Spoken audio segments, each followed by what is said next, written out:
it was such a high profile person, and there were so many people watching, and there were so many different perspectives from different videos, some of them more graphic than others. I can see how it would be very difficult for them to be able to control that once it was disseminated so widely across so many different platforms.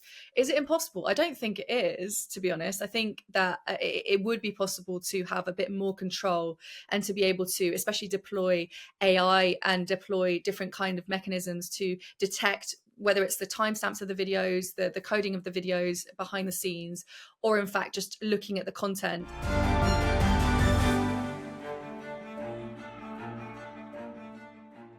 We'll get back to your video shortly, but first, many of you right now will be watching the show on your phone, tablet or laptop, completely unaware that this very second someone could be accessing your device and stealing your data. Using the internet without private internet access, VPN, is like letting Facebook post your diary. Your friends and family can read all your dirty secrets. A virtual private network, or VPN for short, is an app that hides your IP address and safeguards your internet connection through an encrypted tunnel. It shields your digital life from those eyes who are looking to exploit your private information. Whenever you connect to the internet on a public Wi-Fi network at airports, coffee shops, friends' houses, or even at your own home, your data is at risk of being stolen. Your device is transmitting a great amount of information out into the open, which can be viewed by various different entities before reaching the intended website, such as your ISP, government censors, advertising companies, and more. Hackers on the same network can easily steal your personal data. With PIA, you're protected. But there's more. With PIA, you can access all your usual streaming services, including Netflix, Amazon Prime, and Disney+, even if you're outside your own region. All you need to do is open the app, select a server from 91 countries, and just like that, you're digitally there.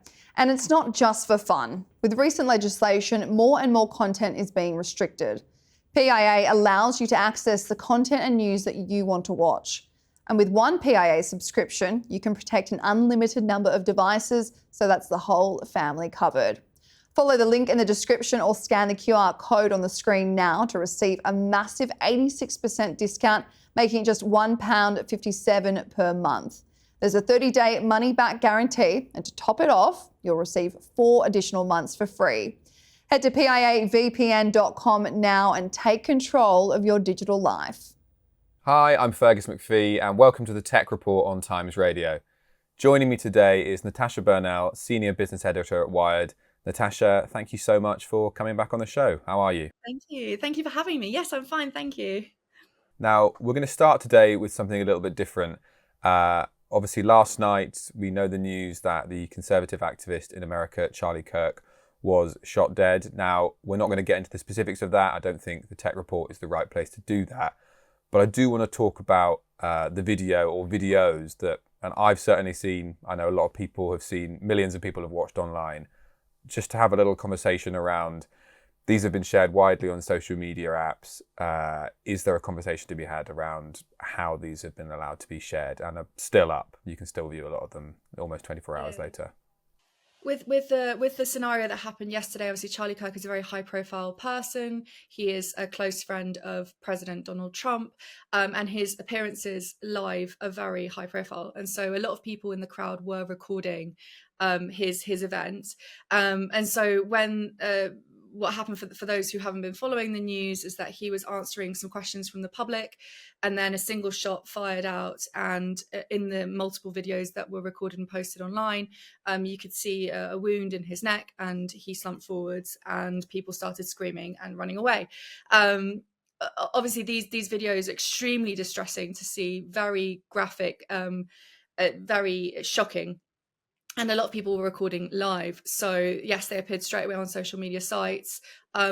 It's a very, I suppose, difficult situation because it's something we've seen over and over again, right? There are many examples, especially in America, of shootings that have been live streamed and posted on social media sites, and it's been very difficult for these companies to take them down and to also prevent people from seeing things that are extremely graphic and gruesome and upsetting. And so I think with this is just another example of that, right? It was a scenario where you have a live event. It's very difficult to, no one could have predicted that that was going to happen aside from the person perpetrating this situation. So very difficult for them to control it. The videos just seem to be extremely widespread. Everybody, as you say, has seen them, and certainly it's been difficult to contain. And so this is just another example of just the difficulty of controlling what is disseminated online and how it's disseminated online. And different platforms have different ways of moderating these things. There were some things that were put in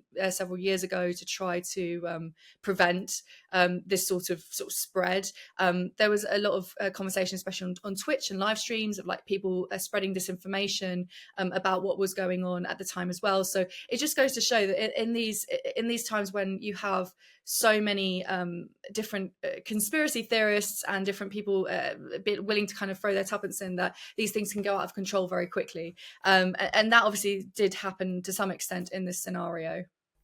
Yeah, as you say, we've kind of been having this conversation for years. I mean, is there really much these companies can do, like you say, when it is a live event and there are so many people there with cameras? It's hard, right? Because I can see it from both sides, from the sides of people who are trying to safeguard the general public and especially vulnerable people from seeing, underage people, children, seeing this kind of footage. I totally get from their perspective how they go, you need to have better guardrails to just press a button and say, this isn't going to go any further, to take down accounts that are promoting these videos, to sort of control the narrative on your site as it is, not a it's a public domain site, but it's these companies own these sites. It's not like they are free for all. And I guess it is hard though from their perspective when the horse is already bolted. Should it have been something that was isolated, you can see how it would be relatively not easy, but easier to contain. Whereas in this scenario, it was such a high profile person, and there were so many people watching, and there were so many different perspectives from different videos, some of them more graphic than others. I can see how it would be very difficult for them to be able to control that once it was disseminated so widely across so many different platforms.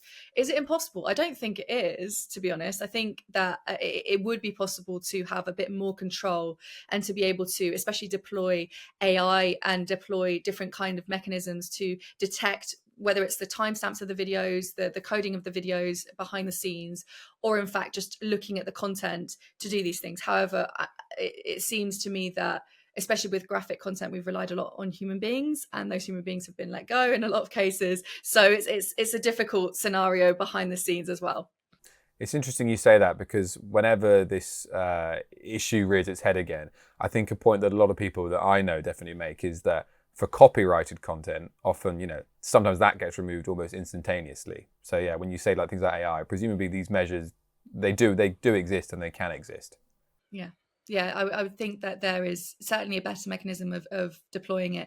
And I would understand certainly that in the aftermath of a live event such as this, where you would not have necessarily been watching for this kind of situation to occur, that there would be some sort of lag. But certainly being able to watch it hours later and still it's still online is something that is worrying. But in another scenario, I guess you could argue that this is not a copyrighted bit of footage or audio or whatever.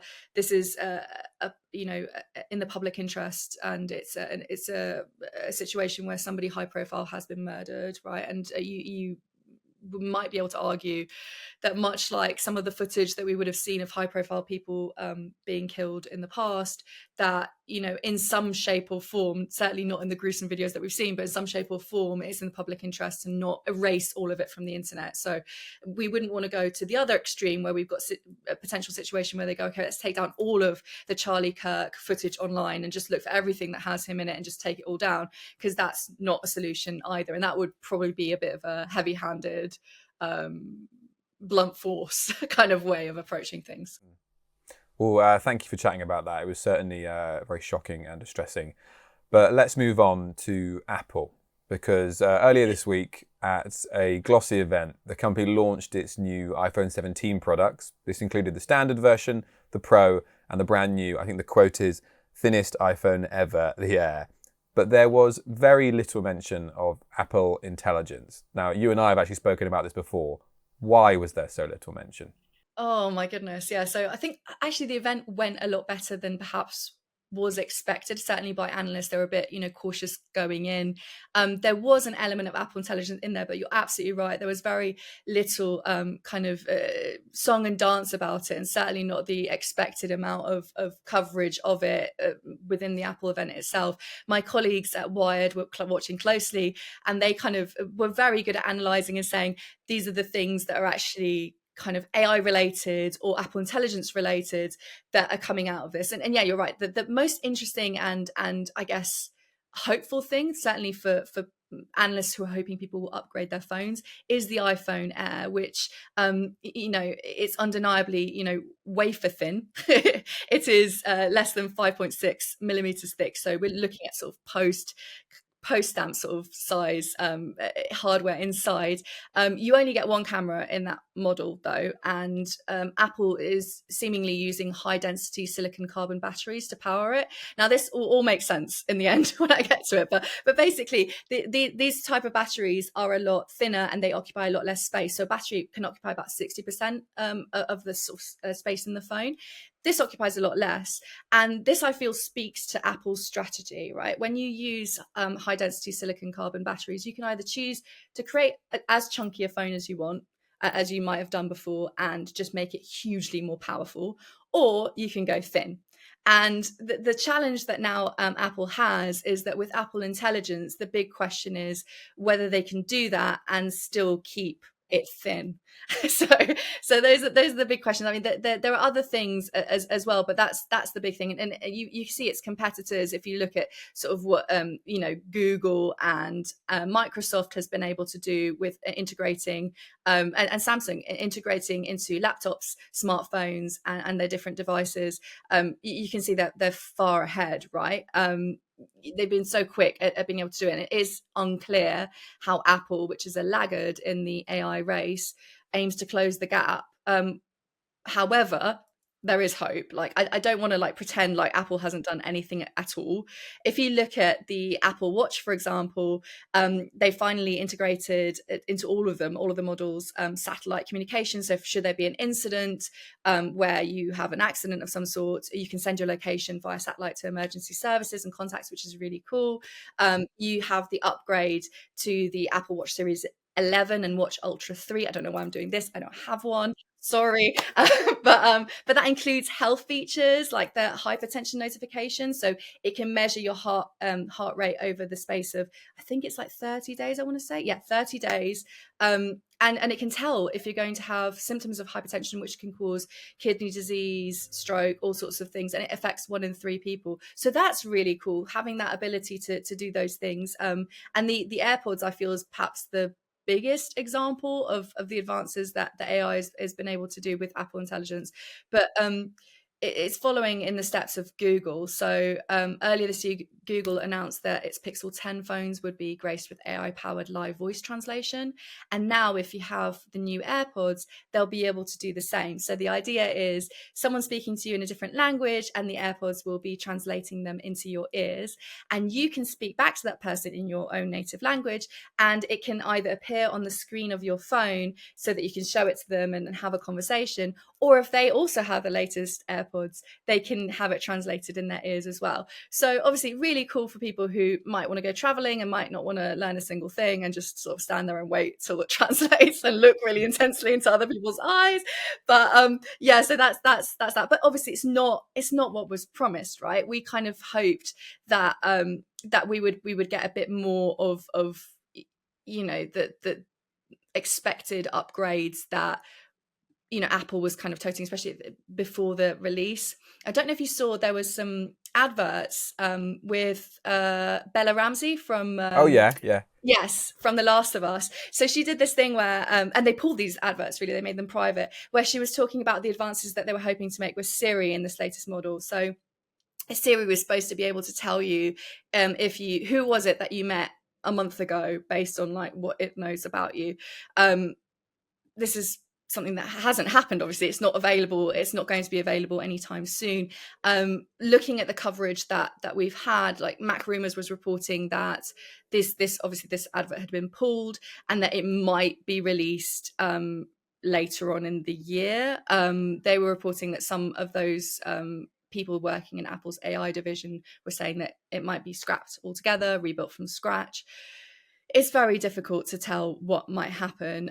There are apparently, according to Mac Rumors, concerns with Apple that fixing Siri could require really, really powerful hardware, which would mean the company would need to reduce its feature set or make the models run more slowly on current devices, which brings me back to those beautiful batteries, right? If you have this really sleek design phone and you're going for thin, all these things matter so much. And Apple, although it's not really obviously you can't ever say in the scenario of Apple Intelligence that it is, the front of the pack, it certainly likes to do things properly, right? And so this is what it seems to have decided to do in this instance, to just wait, build it slowly, take its time, whatever time it needs, and then it will launch it when it can. I guess my question around that then, obviously we've spoken about the thinnest iPhone ever. It looks great. I'm old enough to remember, the iPod Nano when they had the feature when you shook it, it changed songs, right? I loved it at the time. I guess they're looking towards the future and that sort of elephant in the room around AI. Do they need to be offering a little bit more? Or is the brand so strong that people are always going to buy Apple products? I personally believe that there is something of a lack of excitement when you hear all of these new features kind of be posited as like this is something we're planning to do and then they don't appear. There is a level of disappointment, right? But I feel that it's been interesting to sort of watch the reception of the new iPhone and see how people react, because ultimately I walked into this situation thinking this is going to be yet another phone that's kind of similar to the last ones and might not motivate people to upgrade, which is exactly the problem that we've been having over the past few years. Whereas it seems that the reception, especially of the iPhone Air, has been really, really good. And people have been like, yes, it has only one camera. Yes, it looks really thin, but it works really well. And why wouldn't people want to use it? And I think that was such an interesting scenario. I mean, I think people love the brand, right? You've got the huge Apple loyalists, and they're not going to change over to, Android phones. They're just not going to do that. And so, do I feel that this is, the best thing that Apple could have come up with? Of course, no. I always want more when it comes to Apple. I'm always hoping for more when it comes to Apple. But, some of the features that we have seen are undeniably quite cool and useful. And I guess, the analysts are happy. So that signals that the market is happy. And therefore it signals that Apple can perhaps breathe a bit of a sigh of relief. Tim Cook can sort of go, okay, that's okay then. And just focus on making Apple Intelligence really happen and upgrading Siri and upgrading it. But I want to see it go beyond what like Gemini can offer, and I want to see it go beyond what we already have on the market and do something new. And I think that's where the challenge lies for Apple Intelligence. Well, let's talk about that market then, and some of the other names out there, because just this week, there's a huge amount of investment involved. We know about sort of Gemini and OpenAI, but just this week, Europe's answer to OpenAI, Mistral, doubled its valuation. NVIDIA are expected to invest $250 million to super intelligence service Reflection AI, and the cloud computing service Oracle saw its shares jump 40% on Wednesday due to AI-related growth. We'll come back to that slightly because it briefly made their boss, Larry Ellison, the richest man in the world. We've spoken on the Tech Report before about the conversation around the so-called AI bubble and whether it's about to burst. Where do you stand on that conversation? Oh, it's hard to know.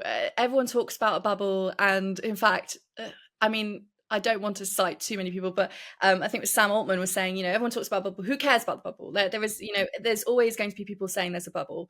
The question is whether they can deliver on what people are asking. And this is truly an extraordinary moment. I feel that the Mistral investment certainly is one that I think is pretty cool. You've got ASML, which is the world's biggest chip machine making company, that's based in the Netherlands, and they are quite an important cog.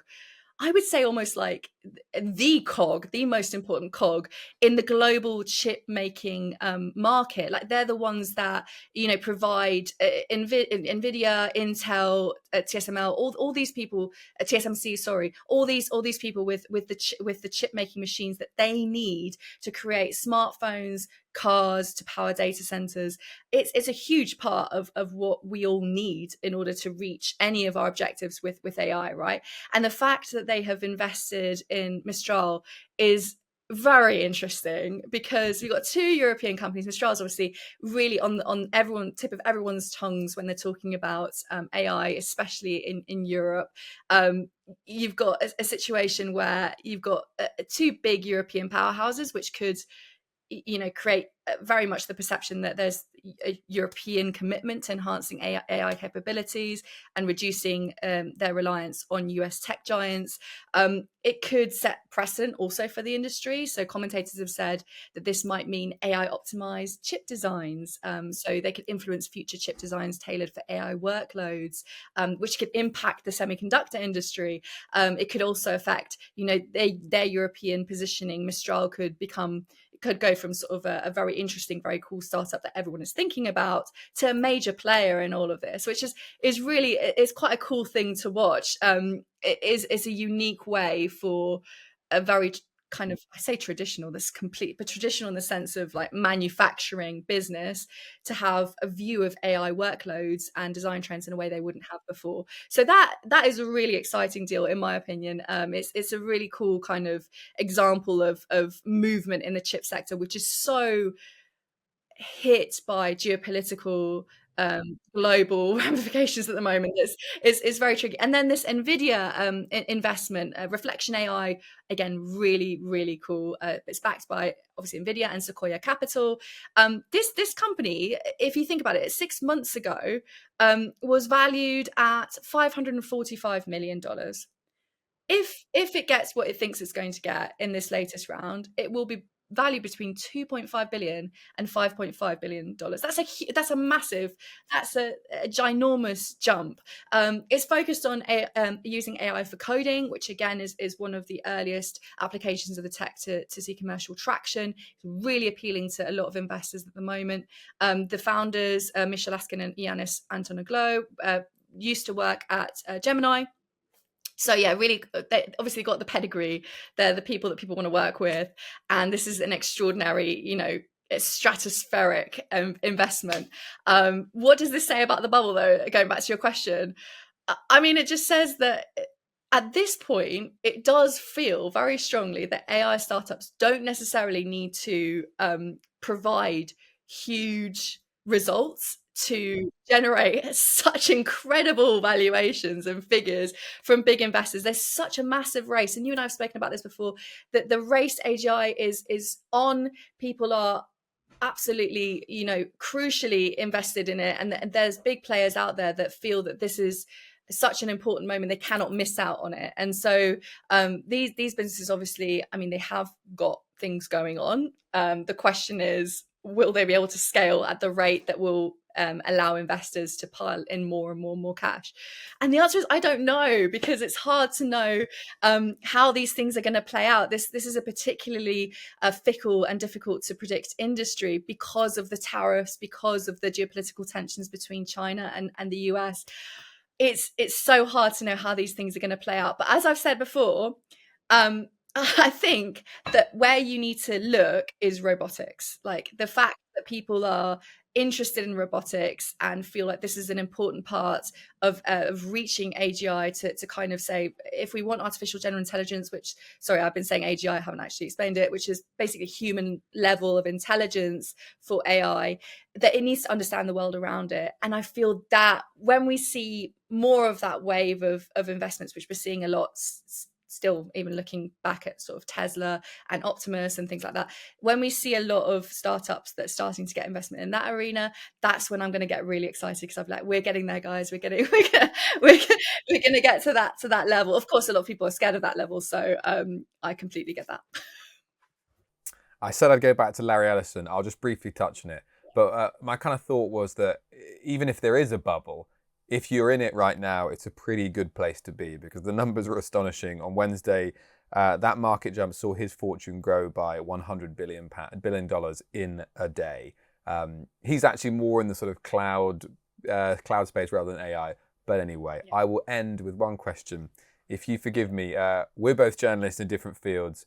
If you forgive me for a tiny bit of navel gazing, because a handful of news publications in the UK have raised concerns that the little AI overview that you get at the top of Google search functions is seeing less and less people click through to their articles. Some publications have estimated their click-through rate is 89% down.